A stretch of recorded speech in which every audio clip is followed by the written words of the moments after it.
जिसका नाम भीमराव होता है, जो कि एक घमंडी राजा होता है जिसने आज ज्वाला नाम की एक लड़की से शादी की होती है। वो भी बहुत अहंकारी लड़की होती है। अब जैसे ही सुहागरात मनाने का समय आता है तभी भीमराव पर हमला हो जाता है, लेकिन ज्वाला अकेले ही सबको मारने लगती है। भीमराव देखता ही रह जाता है। इतने में वो सबको मार गिराती है और पता चलता है कि ये गुंडे रघु के होते हैं। इसका नाम मलेश होता है, जो रघु के घर पहुंचकर उसके सभी आदमियों को मारता है और रघु को भीमराव के सामने पेश करता है और भीमराव उसका स्वागत जूतों की माला से करता है और उसको मार देता है। अब जैसे ही भीमराव ज्वाला के कमरे में आता है वो बोलती, अब जल्दी से मुझको बाहों में लेकर मेरी जवानी की प्यास बुझा दो। लेकिन भीमराव को तभी रात की बात याद आती है, इसलिए उसको बोलता है तुझमें अभी औरतों वाली बात नहीं है, और उसके ही सामने अपनी पहली बीवी को उठाकर अपनी प्यास बुझाने ले जाता है और ज्वाला अकेले तड़पती रह जाती है। यहाँ ज्वाला की नजर मलेश पर पड़ती है और वो उसकी दीवानी हो जाती है। यहाँ ज्वाला मलेश को देखकर उसके पास आती है, लेकिन मलेश उसको अपनी मालकिन मानता है। ज्वाला बोलती है, अगर तू मेरी प्यास बुझाएगा तो ये महल तेरा हो सकता है। आगे अब जब ज्वाला मलेश को लाठी चलाते देखती है तो वो उसको पहली नजर में पसंद आ जाता है और उससे पूछती है, तू ये कर क्या रहा है? वो बोलता, मालकिन मैं लाठी चलाने का अभ्यास कर रहा हूँ। वो पूछती है, सिर्फ मर्द से ही लड़ा है या किसी औरत से भी? वो बोलता है, औरत से लड़ना अपराध है। मालकिन ज्वाला बोलती है, जब औरत से लड़के देखेगा तभी तो पता चलेगा कि जितना कितना मुश्किल है, इसलिए तुझे मुझसे मुकाबला करना होगा। और जैसे ही दोनों लाठी चलाते हैं ज्वाला उसके होठों को चूम लेती है और उसको अपने घुटनों पर बैठाती है और बोलती है कि तू मुझे पसंद आ गया है, ये महल भी तेरा हो सकता है, बस उसके लिए तुझको हर रात मुझको खुश करना होगा। यहाँ ज्वाला का पति भीमराव शिकार पर आता है कि तभी उसको एक लड़की दिखाई देती है और उसको अपनी प्यास बुझाने के लिए अपनी कार में बैठा लेता है। इधर ज्वाला मलेश को सोचकर अपना बदन गर्म कर रही थी तो उधर भीमराव उस लड़की को सोचकर तड़प रहा था। यहाँ ज्वाला अपनी दासियों को मलेश को लाने को बोलती है, लेकिन मलेश आने से मना कर देता है। इसलिए ज्वाला को गुस्सा आ जाता है और वो उसको अपनी बंदूक की नोक पर लेती है और अपने कमरे में ले आती है और अपने कपड़े उतारने को बोलती है, लेकिन वो ऐसा करने से मना करता है और बोलता है कि अगर मालिक को पता चला तो वो मुझको मार देंगे।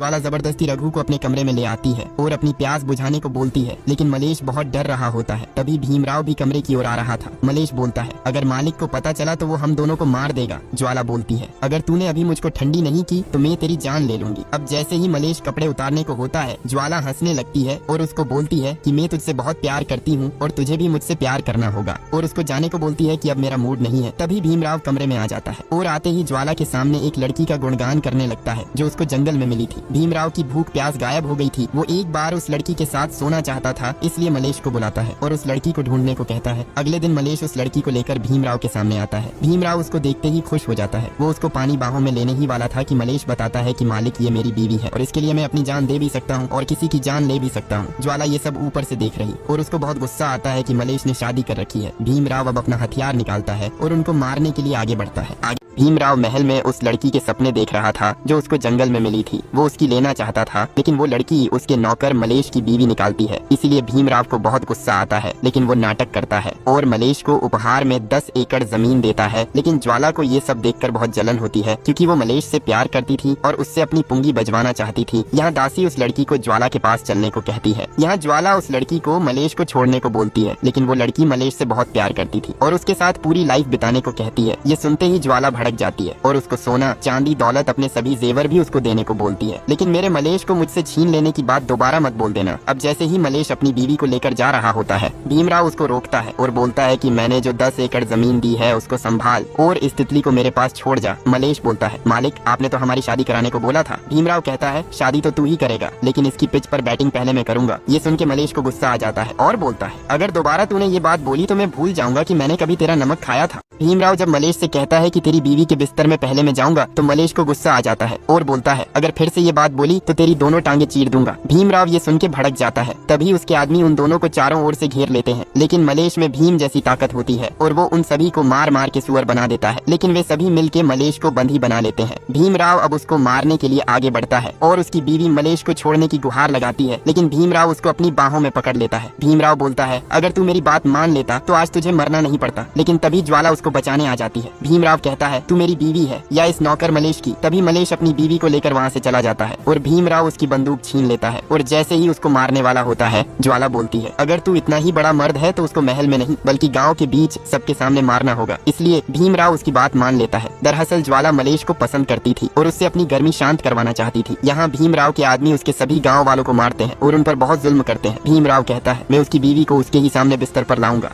गांव की सभी औरतें भीमराव से भीख मांगती हैं कि हमारे पतियों को न मारा जाए। भीमराव कहता है, अगर तुमको अपने पतियों को बचाना है तो तुम सभी मलेश को मेरे पास लाओ और उसकी बीवी को मेरे बिस्तर पर। इसलिए सभी औरतें मलेश को घेर लेती हैं, लेकिन उसको मारते नहीं बल्कि उनको भाग जाने के लिए बोलते हैं। और यहाँ सभी औरतें भीमराव से बगावत करने लगती हैं। इसलिए भीमराव के आदमी सभी गाँव वालों को मारने लगते हैं। जब वे थक जाते हैं तो उनकी औरतों का चीर हरण करके उनके साथ मजे करने लगते हैं। तभी मलेश वहाँ आ जाता है और सभी गुंडों का मार मार के सुअर बना देता है और बोलता है, आज से हम सभी उस राजा से आजाद हैं। जब ये बात भीमराव को पता चलती है तो वो गुस्से से लाल हो जाता है और अपने तालाब का पानी बंद करने को बोलता है, जिससे सभी गाँव वाले पानी पिया करते थे। उसका आदमी बोलता है, अगर पानी चाहिए तो मलेश की बीवी को राजा का बिस्तर गर्म करना होगा। यहाँ सभी गाँव वाले पानी के मारे मरे जा रहे थे। उनके सभी खेत सूखने लगे थे। एक दिन भीमराव का आदमी आता है और बोलता है कि अपनी बीवी को 5 मिनट के लिए भेज दे और तालाब का पानी खुल जाएगा। लेकिन गाँव वाले इस बात पर भड़क जाते हैं। वो आदमी बोलता है, अगर ऐसा नहीं किया तो तुम सब पानी की कमी से मारे जाओगे।